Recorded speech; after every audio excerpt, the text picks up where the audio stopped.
Alright, this is a quick and dirty presentation of our mass and scale demonstrations that it's labeled as 1G10.30. Okay, this is pretty much a prop that you would use in your class to show normal weight versus apparent weight. So what we have is a spring that's tensioned by approximately 2 kilogram mass, and you can do this two ways. You can say, if we were to accelerate this object from this point here, the length of the spring would increase, and as we slow down and we, let's say, deaccelerated slightly, then the tension on the spring would be greatly reduced. That's using it as a prop.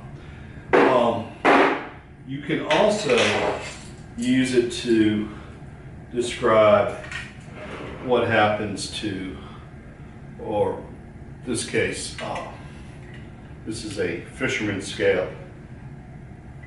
If we're using a scale in a spring type situation, as you accelerate, there was a moment there that the scale would read higher.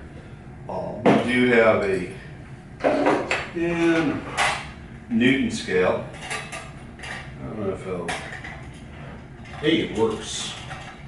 Okay, it's slightly below 20 newtons. Ideally, I would be able to accelerate the lecture hall for you and upwards, and while it's accelerating, you would see that it no longer reads 20 newtons, but I can briefly accelerate it, or I can use it as a prop and say, while I'm accelerating, I might be showing a force, tension force of 30 newtons or 40 newtons.